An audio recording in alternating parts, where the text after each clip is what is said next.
This meeting is being recorded. Okay, thank you and welcome. This is a special meeting, a special time.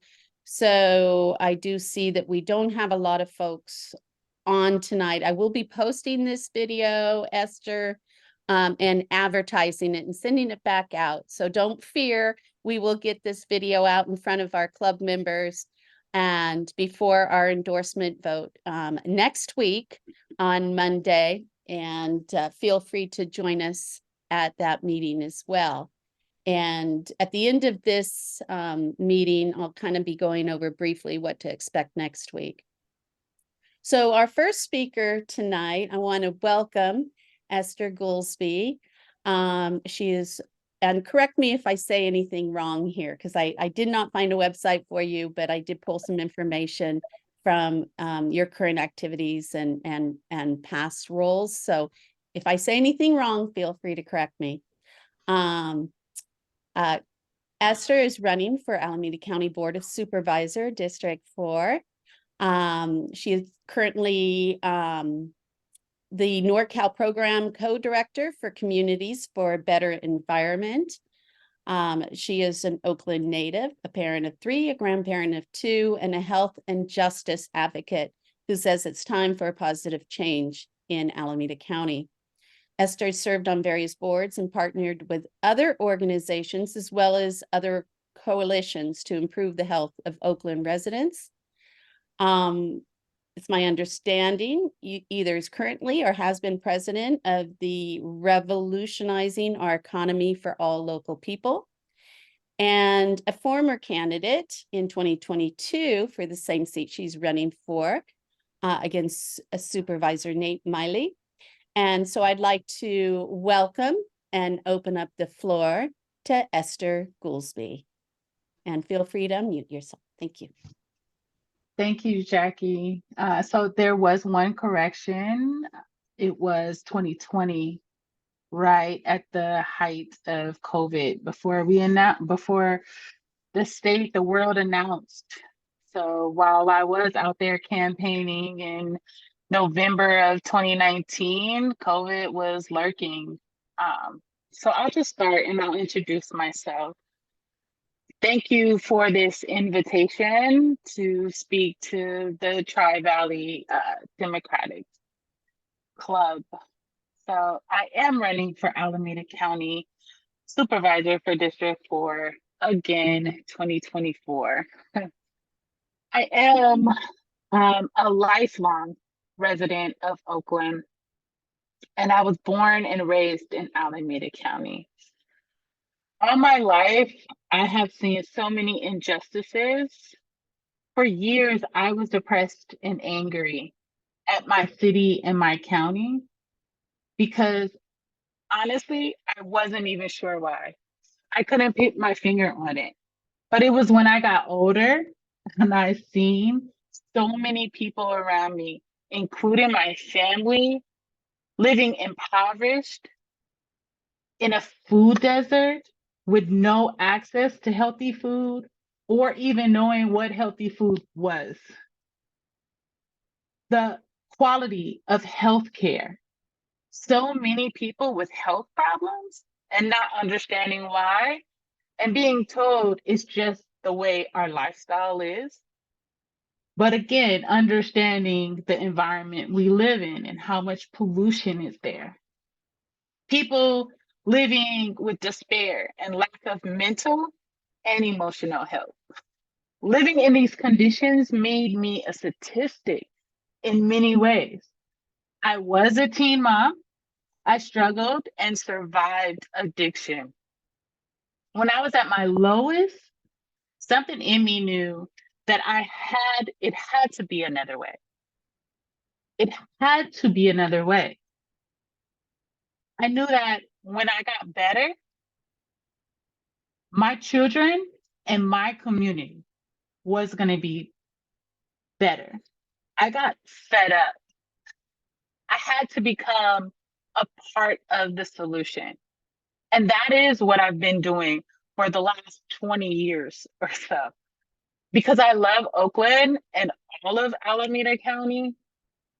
I've been participating in community work as you have spoke.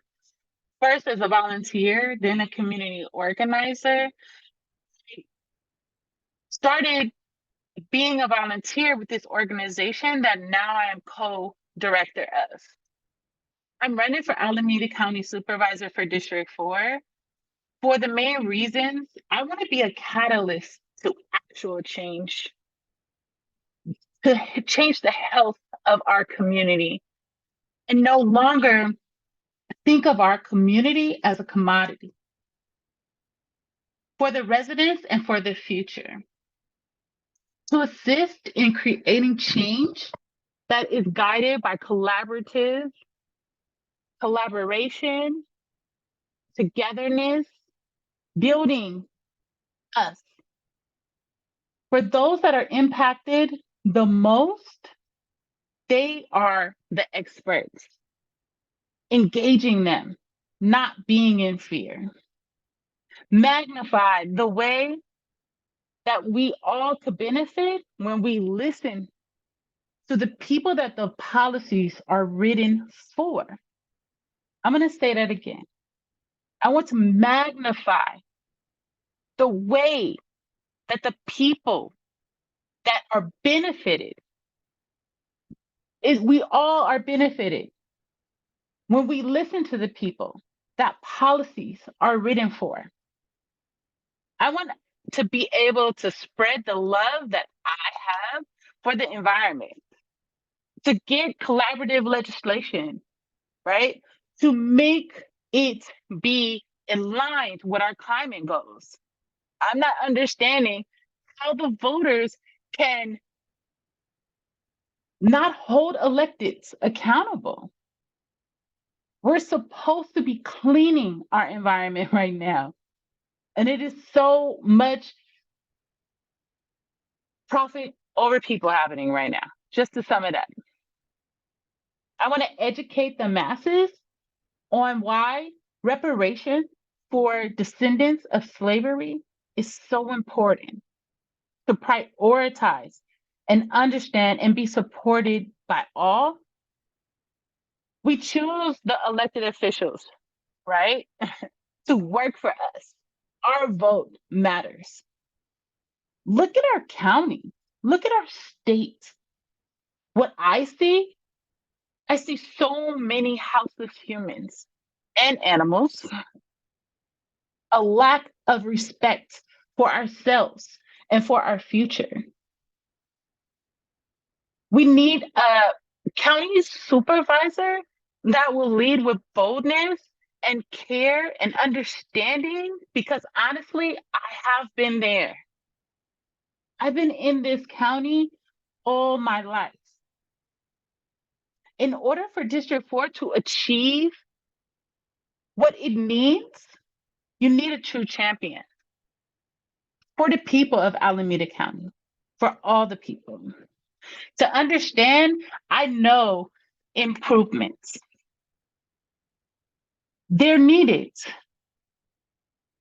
What it takes all of us to be a part of it.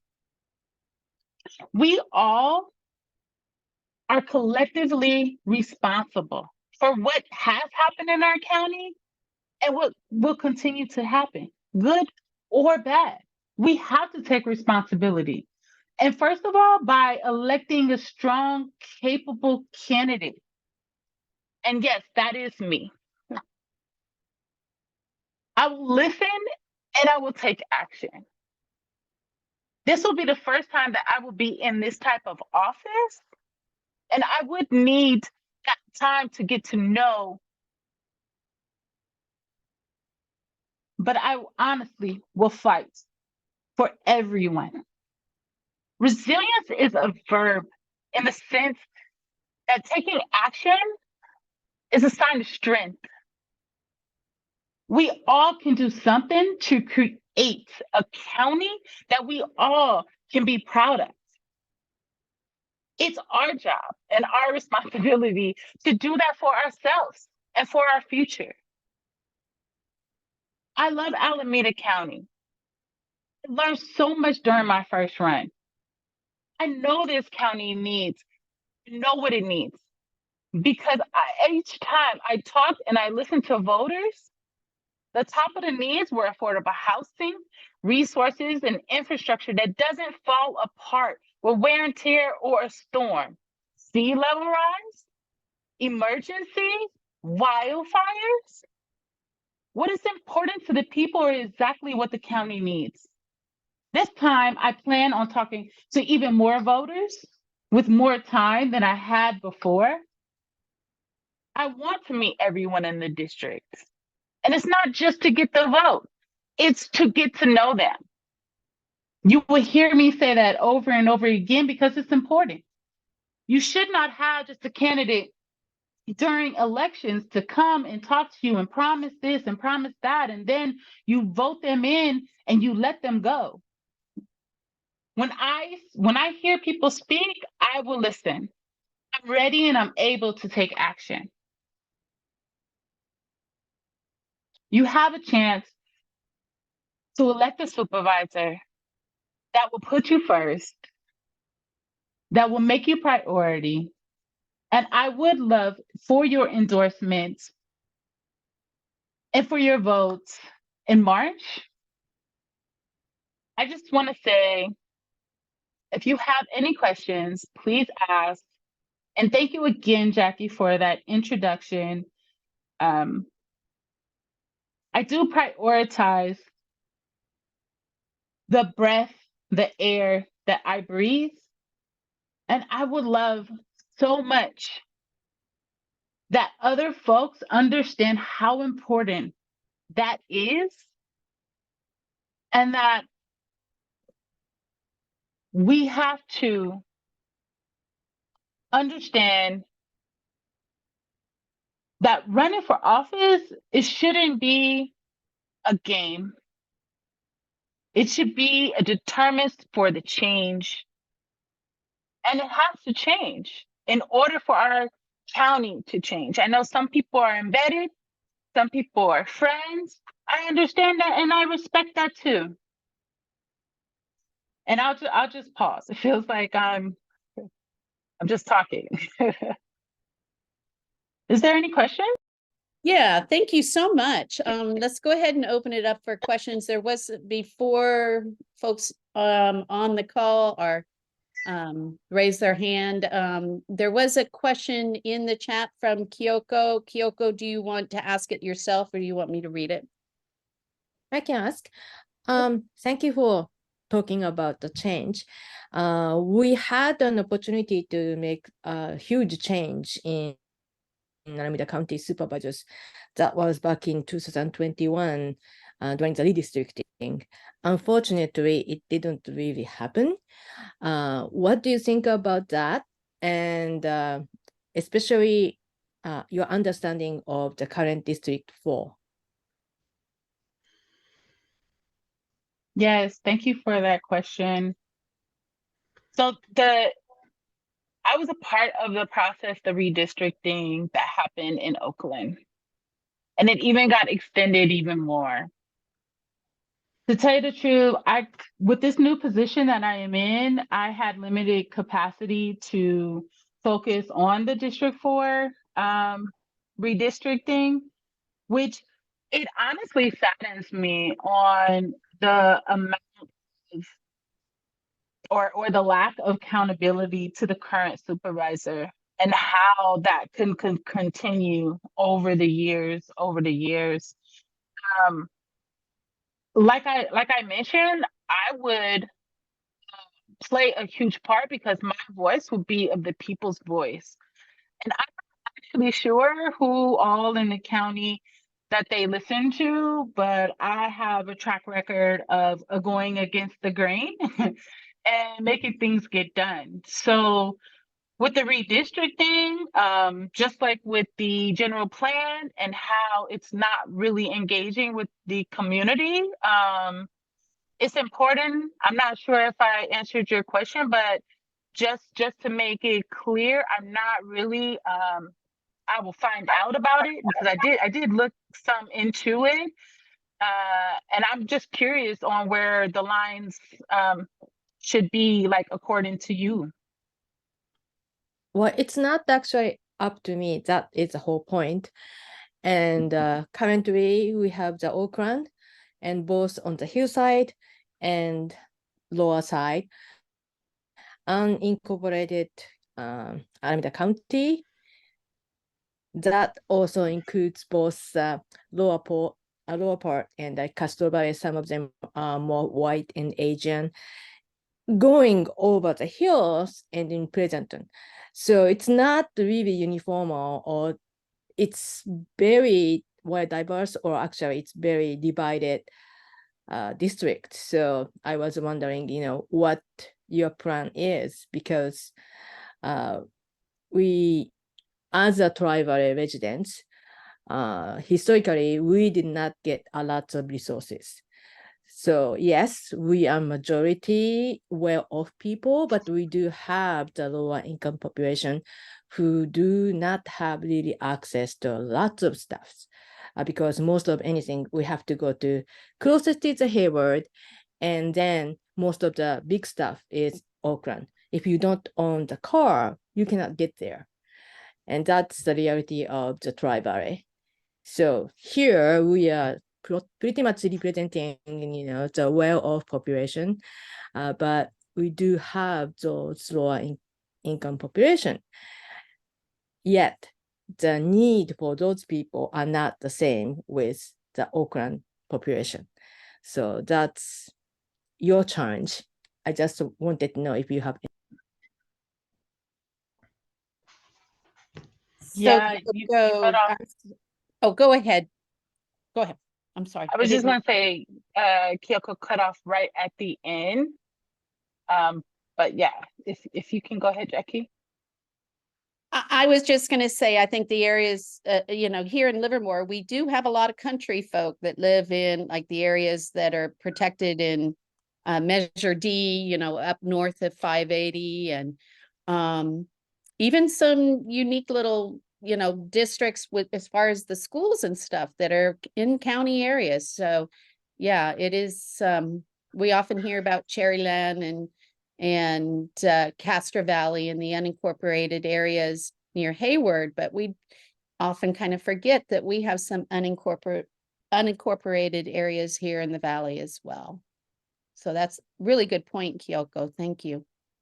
Yeah, so I am familiar somewhat with some of these areas. My wife owns a pet care business and has a lot of clients in unincorporated areas and all around Hayward. That really brought light to me of, of the different areas and how far out they span. And what I think the question was is just how would I get to these voters that I speak of? And I think she was asking, it's a challenge for you because they're very different needs between over the hill and out here in Livermore area. Yes. Yes. Right? Yeah. And just to be honest, I mean, even out here, right?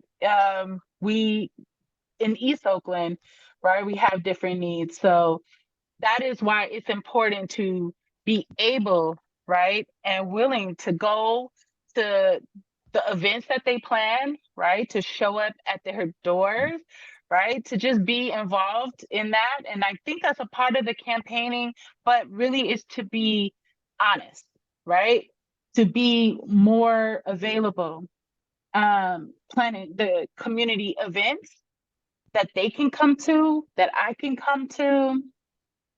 I mean, the other part of it is that we do find, especially since COVID happened, we're so isolated, and we're that's what 3-4 years into it. I feel the need to meet them where they are. And that's why during my campaign, it's like, I want to meet you. I want to see you, for the voters. And it will be a challenge because the unincorporated, and I heard the incumbent, talking about making the cities and separating them. And it always seems like when it's around election time, changes are spoke of, but people need to be seen and heard. And we know for the last 20 years that has not been possible. And voting me in will definitely make that one change.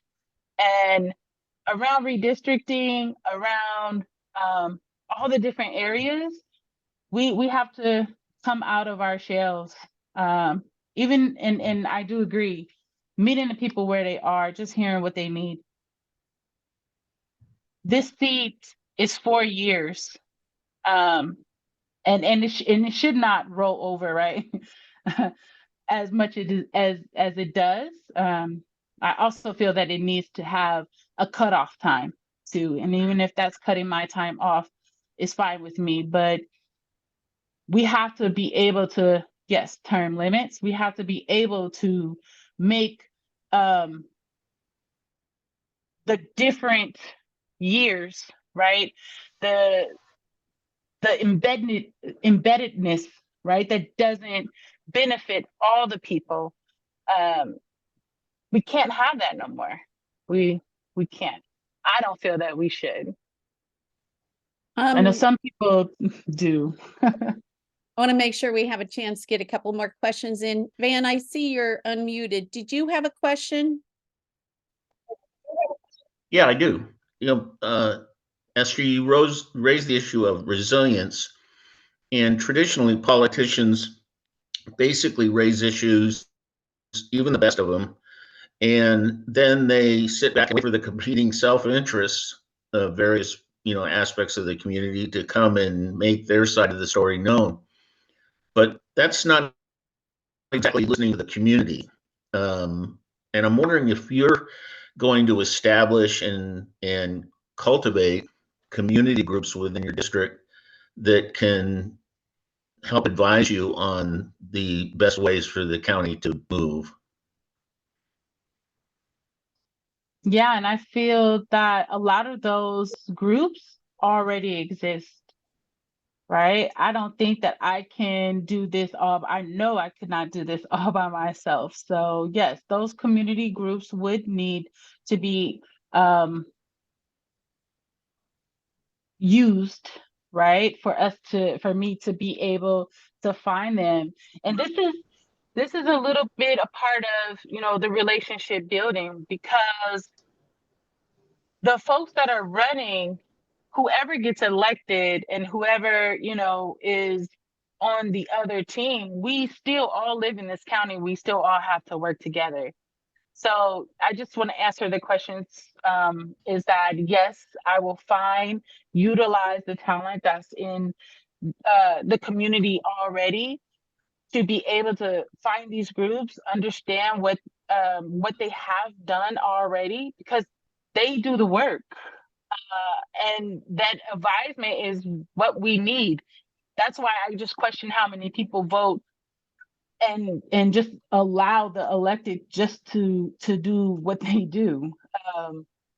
The community has to hold us accountable. Thank you. And I see Sharon and Ellis. Ellis, I did read your note here in the chat. Where do you get the news? How do you get to speak to voters? Is that the question you'd like to answer, or do you have another question? More specifically, local news. Where do you find out about all of the voters that you've been saying that you're going to be communicating with? What are the news outlets that you frequently watch or read? One, I just want to say I'm an honest person. It's been some years ago that I cut my TV off. And let me just say, one, the TV is not one of them.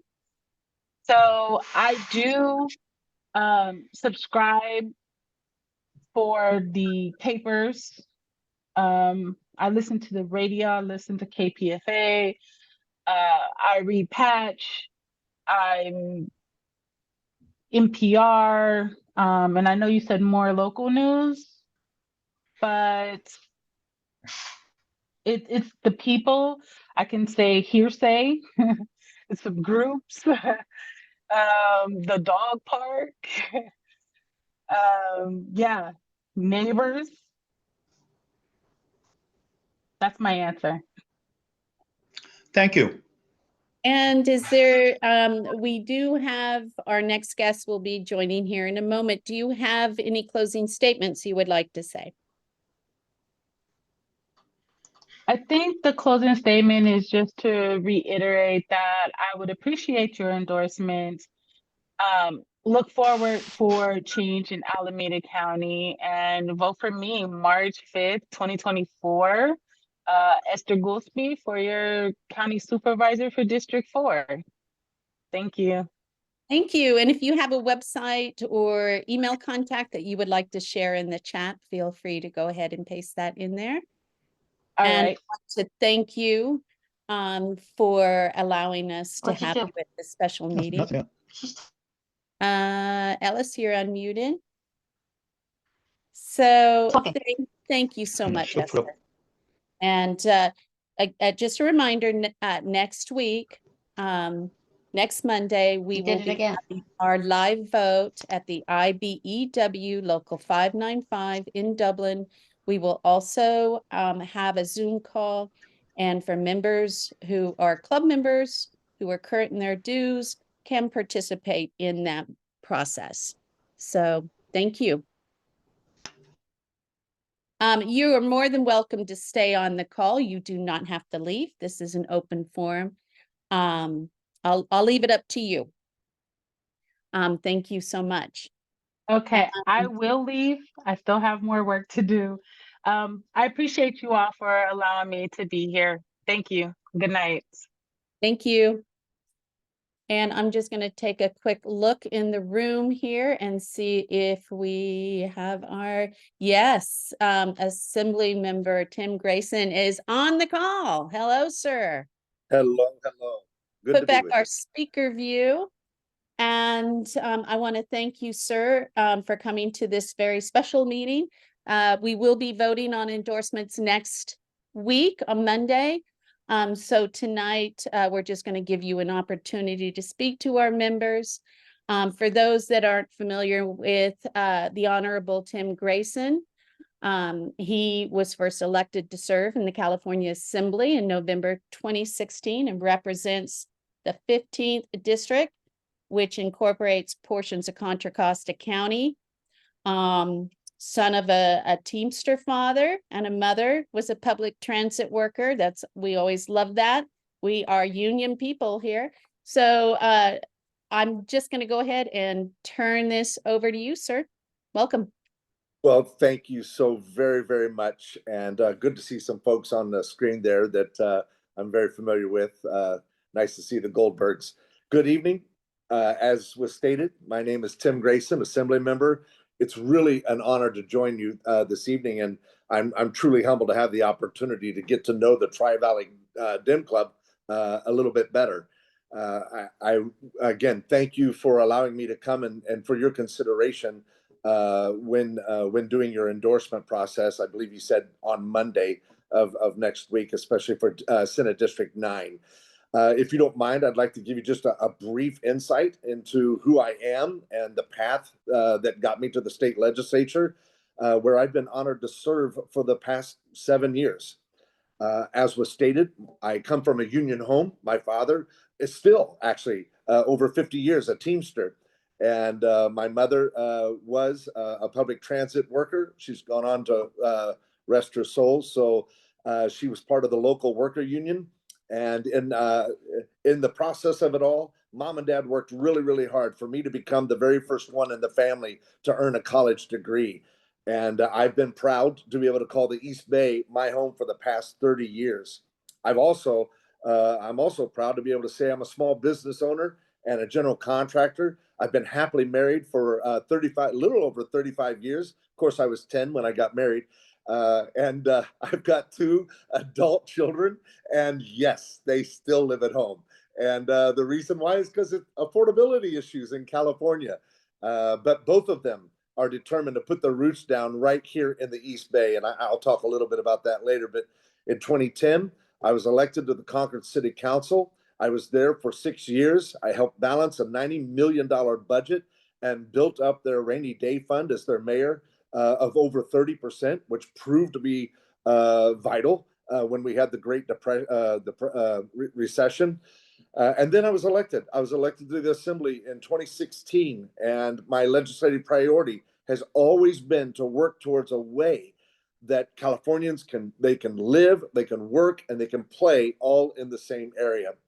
I'm passionate about working on policy to support better jobs, higher wages, and more economic opportunity for Californians. As I stated, affordability is an issue. It costs way too much to live and work in California, especially here in the Bay Area and the East Bay, and in the community where we're at, where jobs available to our workers are not keeping up with the rising inflation and taxes. And folks in the district that I represent in the far East Bay, they're commuting 2 hours one way just to have a livable wage job. And that profoundly impacts the quality of life for them and their mental health. So we need to stand up for better wages, fight rising cost of living, build and preserve housing that's affordable, and support small businesses driving a new job creation for our state. I also believe that we must do more to help families that are struggling with rising healthcare costs. I believe that healthcare is a human right. And while Affordable Care Act did tremendous things, and it was a great step forward, and it brought uninsured levels to record lows, more work must be done, is needed to ensure access to quality, affordable health care. I've also been serving as the critical response chaplain with the Concord Police Department for over 15 years in Concord, a position that I still hold today.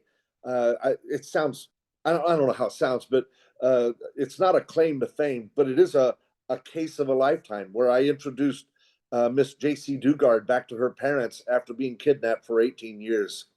And what a story that was, imprinted forever on my heart. So I'm happy to be able to give back to the community in those ways. Working with first responders, working with victims, working with their families. That's what inspired me to co-found the Central Contra Costa Family Justice Center, that provides support and free services and healing for individuals in our community who have suffered from abuse and from violence. That's what led me in my work here in Sacramento to successfully secure $30 million in statewide funding for family justice centers, which helps victims of domestic violence, child abuse, elderly abuse, human trafficking, interpersonal violence, and other issues. I've authored legislation, AB 1116. I know numbers can get a little nuanced, but I authored legislation to increase the effective mental health services for firefighters, being that in 2017, more firefighters committed suicide than died in the line of duty. And so it's imperative that we help our first responders. This year, authoring legislation to create the Firefighter Cancer Prevention and Research Program. The question's not if a firefighter will get cancer. The question is, when will they get cancer? I supported legislation and funding to crack down on organized retail theft and help law enforcement recover stolen merchandise from and protect local businesses that are vital in our communities. I supported through the budget funding a permanent smash and grab enforcement unit to fight retail theft, and supported the state budget to assist the National Guard's drug eradication efforts, targeting transnational criminal organizations that are pumping drugs into our society here where we call home. I supported gun violence prevention programs, including gun buyback programs, and supported investment for fentanyl and other drug trafficking prevention programs. I've supported legislation to ensure officers are receiving strong use of force training in order to protect them in the field, but really also to protect our communities so that everybody is safe in our communities. And to where no matter who you are, where you are, you're safe to walk out on our streets and know that you're safe from either the crime that's taking place or the ones that are enforcing public safety. One of my priorities is to ensure that the economy of Contra Costa can grow and also can thrive. And for the past 2 years, I've been working really hard, diligently to protect manufacturing industry in the state of California. I even authored last year and this year a policy that would help manufacturers purchase equipment to grow their business, make manufacturing investments here in California, and support our economy, create new livable wage jobs. I also authored some legislation, there's a driving force behind this. It's called the Green Empowerment Zone. This was back in 2021, and it's specific to Contra Costa. It's a pilot program in our entire state, just here in Contra Costa. The Green Empowerment Zone brings the federal, the state, and the local agencies together to attract support for green and clean energy jobs in our area. The reason that's important is because we all know the transition from fossil fuel-based economy, it's got to happen to green and clean energy. But the Green Empowerment Zone allows Contra Costa to be the forefront of that transition to protect jobs of workers who are going to be transitioned out of employment from fossil fuel. So we don't lose those jobs. Those jobs will simply transition into a green and clean energy sector job. That way, if you're a pipe fitter, you stay a pipe fitter. You just change from fossil fuel to a green and clean energy job.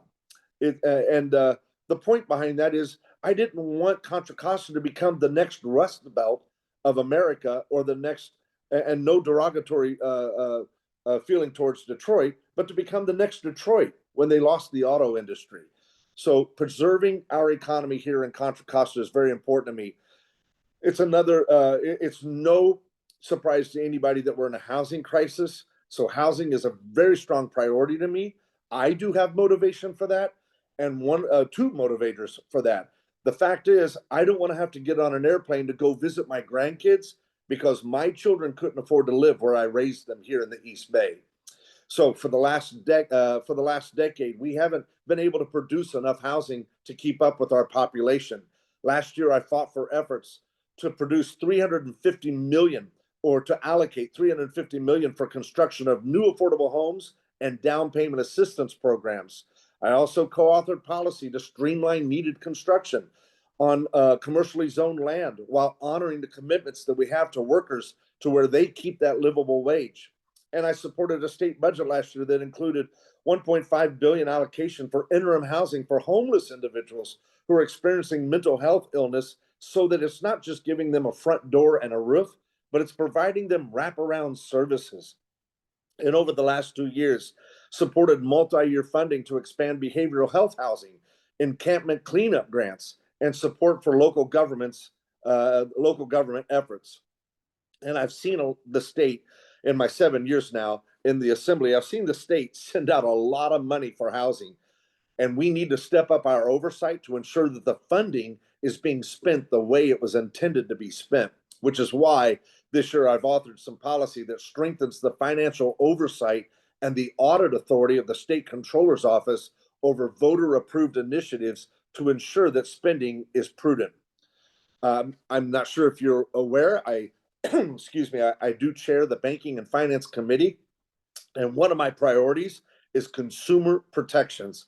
I joint authored a bill to protect consumers from predatory lenders, crack down on astronomically high interest rate loans, co-authored a bill to bring transparency to ticket buying on platforms such as Ticketmaster, and strengthen consumer protections for reselling and refunds. I've also co-authored a bill that prohibits any images or video recordings collected through an in-vehicle camera from being shared or sold to third parties, simply so somebody can make a buck, including advertising purposes.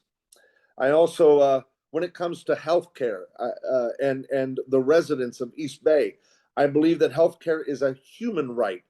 I co-authored that every stadium, every concert venue, every amusement park is required to have naloxone, which is an opioid antagonist, and it makes employees aware of where that location is. And also co-authored a bill that requires healthcare service plan contracts to cover the full cost of all medically necessary diagnostic breast imaging, including imaging following a mammogram with abnormal results.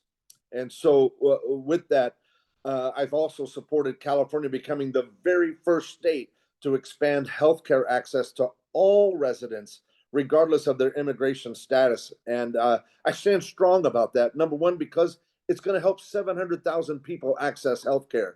But the other reason is because preventative healthcare is so much less costly than waiting and providing healthcare at the end when the problem exasperates our system. By doing this, it also removes the strain off of our hospitals, especially off emergency rooms where people need the healthcare the most and the quickest. Speaking of healthcare, I'm a very strong supporter of a woman's right to make her own choices about healthcare. I'm proud to have received 100% legislative score from Planned Parenthood multiple times during my legislative career. I've co-authored two NARAL priority bills just this year alone. In addition to that, expanding access to reproductive rights. I've also supported legislation to expand the personal data of individuals seeking reproductive health care to protect that data, and also to protect California healthcare workers from adverse action brought forth by these other states who have rolled back the reproductive rights. Along with that, I'm also a strong supporter that all people deserve the same rights, and especially to live in any community and to work in any place without discrimination, bullying, harassment, or injustices.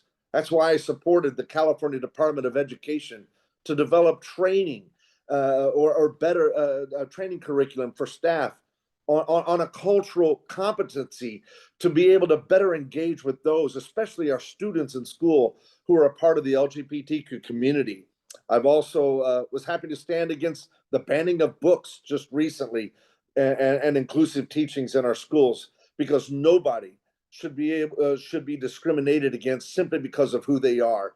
And our students deserve the right to be able to go to a safe place to be educated. Speaking of education, I was my first year in office, I authored legislation to ensure that out-of-state students who pay more in tuition were not being given admission priority over our equally qualified in-state students. Our students should be able to have access to our schools that our tax dollars support. And so last year I supported a state budget that included $9 billion for public schools and an additional $8 billion in learning recovery grants to help our students who missed out on in-person instruction during the pandemic. I also supported last year the budget, including funding for teacher preparation, and we're in a teacher shortage, so for teacher retention. I'm currently co-authoring a bill to fund career technical education in our schools, K through 12, which is important to me. But here are our young people. My question is, what are we going to hand them as far as the world and the planet that we live on right now? That's why last year I worked very hard and co-authored and helped negotiate one of the strongest plastic reduction laws in the country. This bill puts the responsibility cost on producers rather than local communities who have waste management recycling costs.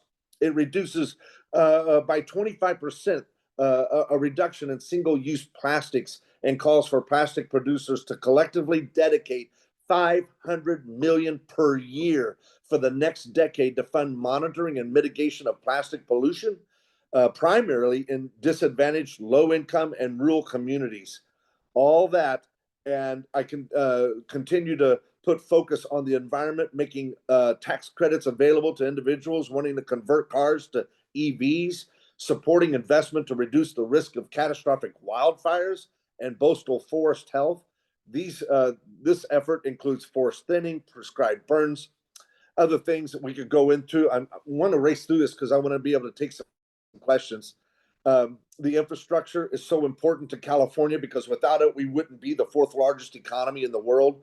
I mentioned that I had authored a bill. I want to go back to it because it's about financial oversight and giving a greater audit authority to the state controller over voter-approved initiatives, just like SB1, the gas tax, to make sure we're spending that money prudent and in a way that's accountable to the people.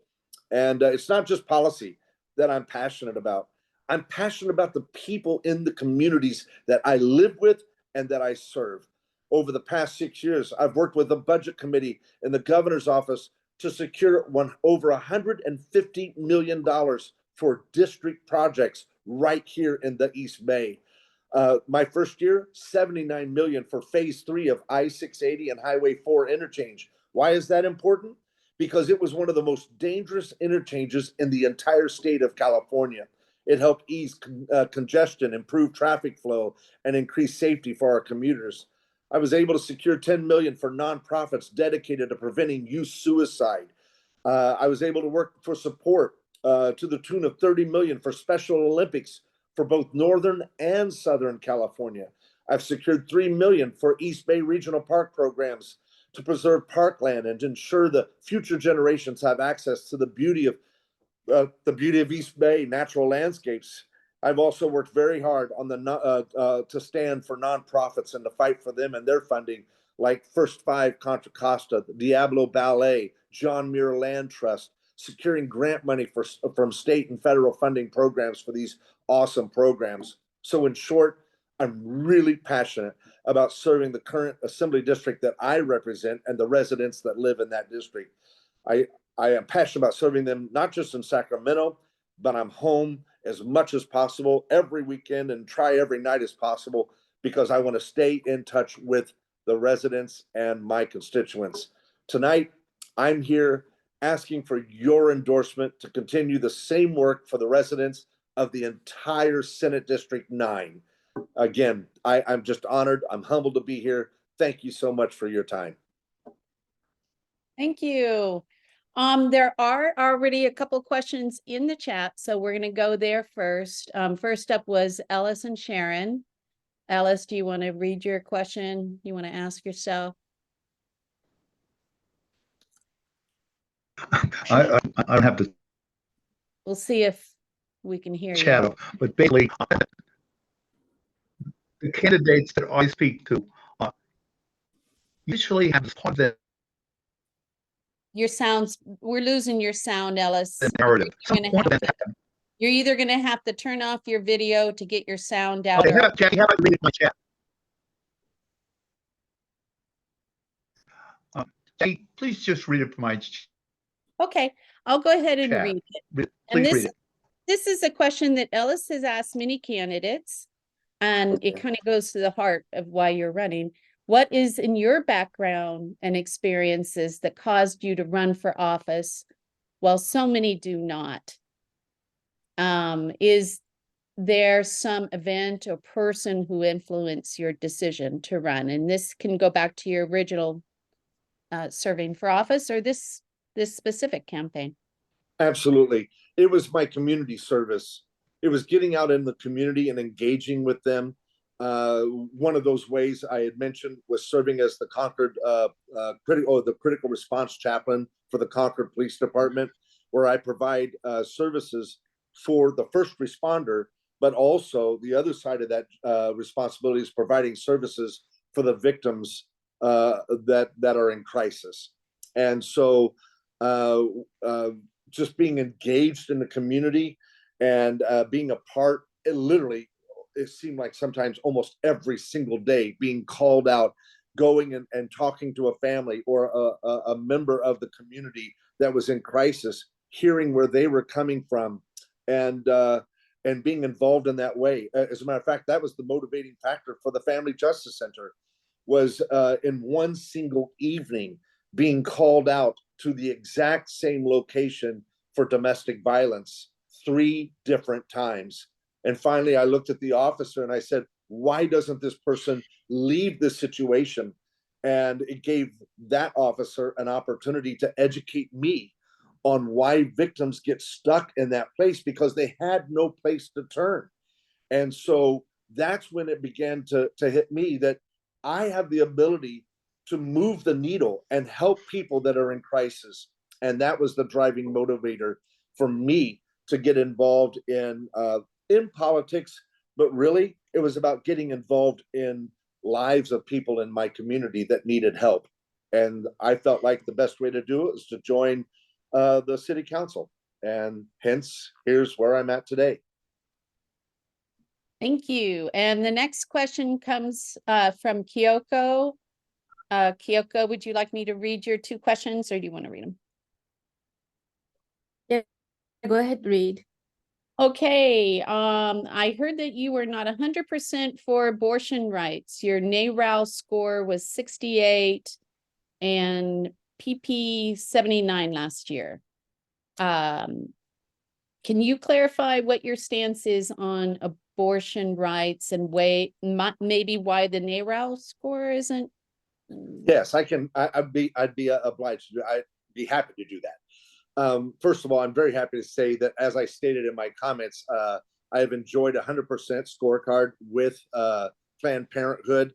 I'd have to go back and look at my votes last year, but very supportive of women's access to the women's rights to reproductive health care. And my record shows that. The scorecard from NARAL last year.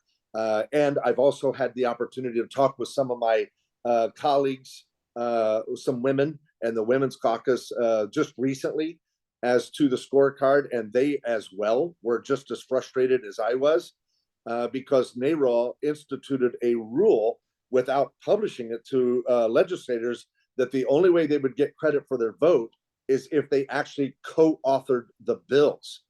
So even some women who were absolutely 100% straight across the board didn't get an A. And the reason why was because they didn't know they were supposed to co-author bills. And so there were many bills that I was up on, voted yes on, but I didn't get credit for simply because I didn't co-author the bill. Now that we know that, we're making those adjustments. But again, very, very supportive. As I stated in my comments earlier, very supportive of a woman's right to reproductive health care and her choice to do, and for her to have the right to make her own choices. One more thing, Van, before we get on to your question. Kyoko also had a question regarding, do you take corporate money? And if you do, will you stop? So I do take donations to my campaign from multiple different sources. It's all public. Anybody and everybody can go look at every single penny that's been given to me. And it's on the, I believe it's the Secretary of State, as well as all of my filings with FPPC. I think anybody that goes and looks at every single penny that I have received can clearly see when they compare it to my vote record that what I receive for campaign has no influence on my vote record. I vote every single bill based on its merit, based on the research and the information that I know. And so I am proud to be able to say that I represent my district and represent constituents, the voters. Van, your question? I'd like to learn more about the Green Economic Development Plan.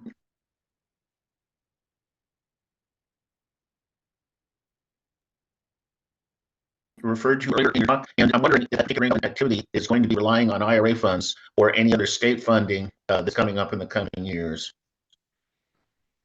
I think we got a part of that. Can you repeat your question, Van? You broke up in the beginning, then it kind of sped up really fast. Okay. I'm interested in learning more about the Green Economic Development Plan you referred to earlier in your talk, and I'm wondering if that plan is going to be accessing IRA funding. It's really breaking up. Any additional funding. Van, could you do me a favor and type your question in the chat? You're breaking up too bad. You must be living on the same street with Ellis and Sharon. No, sorry. Can you talk about green development? Yes. If he wants to speak, maybe he should just cut off his video. That sometimes works. We are working on broadband and improving service. Go ahead and try again, Van. Okay, can you hear me well now? Is it better? Is it better? Nope. No, I can't hear you. I don't know what's going on. Van, are you speaking about the Green Empowerment Zone and if there's more funding to come our way for that? Yes. Okay. Woo, we got it. Got it. Yes. So I am very, very excited to announce that I am in strong partnership with Congressman Garamendi as well as Congressman Mark Desagne, and we are working together. The beautiful thing about this is we actually have precedent for this. The San Joaquin Valley Partnership was done a couple of decades ago, and because of that, that's how UC Merced came to exist. So we're following that model, and yes, we have commitments from our federal partners that they are going to be working to bring federal funding into our area to help draw in industry, to help draw in jobs, and to help make it better for us to transition. On the state level, I'm working very, very hard as well to make sure that we get funding, but then also Supervisor John Gioia and Supervisor Federal Glover are working on the local level. So we literally have all three levels coordinating together. I believe at one time we were able to count for 19 different agencies coming together. So that will help fund job training. It will help fund procurement of industry and new technologies coming into our area, so that we don't end up with just a bunch of empty pipes and empty places and a dump ground up there where the refineries are. We'll be very vibrant in green and clean energy.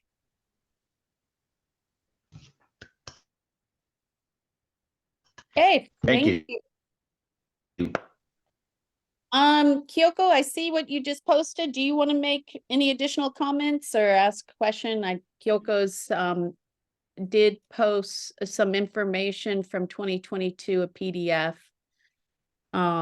regarding some of those scores. So I don't know if you want to clarify I that. really don't know what happened, but now score has more details. And since almost all the Bay Area Women Assembly members are member to promote the freedom of the abortion rights, it's not just supporting the abortion rights, but championing them. Compared to them, your record is less than perfect. I just wanted to point you out. So I wanted to actually have a little bit more detailed stuff instead of just going through how NARA actually do that. But it's not just because you did not co-author the legislature, I believe. Thank you. Thank you very much. I appreciate that. We'll see more results come out.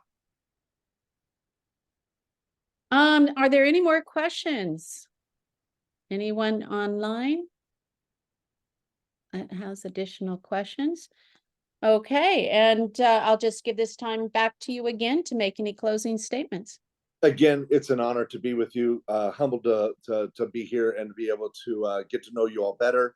I look forward to an opportunity in the future if I'm able to be able to work and partner with you all. Again, I thank you very much for your time, and I humbly ask for the opportunity to earn and have your endorsement and move forward and partner with you in the future. Thank you, sir. And you are always welcome to our club. We meet at the IBEW Local 595 every third Monday of each month, unless we have some special meetings going on like this to make sure that we get the word out. And we will be posting this video on YouTube. So look for that there. Our members will have an opportunity to vote on the endorsement next week. So for all the members, make sure your dues are paid or you can't vote next week. Let's see, as far as closing tonight, I just wanted to point out to club members that Kyoko, who heads up the Swing Left Tri-Valley, has sent out some actions. If you can, it's important. We need to keep working. There's no time to sit on our laurels. So take a look at some of those actions, sign up if you can. I'm going to post some more stuff about the Hawaii. I neglected to send that out. If anybody can continue to help the victims in Maui, here's some of the organizations that can take your donations. I just wanted to close tonight. Thank you, sir. I just wanted to close tonight in and thinking about the victims in Morocco, and remind folks we are an earthquake country. If you don't have a plan, get a plan, make a plan. Make sure you have a list of all the items that you need, water, etc. Find somebody with a pool like me in case you run out of water during an earthquake, but make a plan. Don't wait until the earthquake happens. And I want to thank everybody for coming tonight, and look for club members next week for that ballot. Thank you so much. And unless anybody has any other announcements, I'm going to go ahead and close tonight's session. Any other announcements, anyone? Okay, thank you. That's it for tonight. Be safe.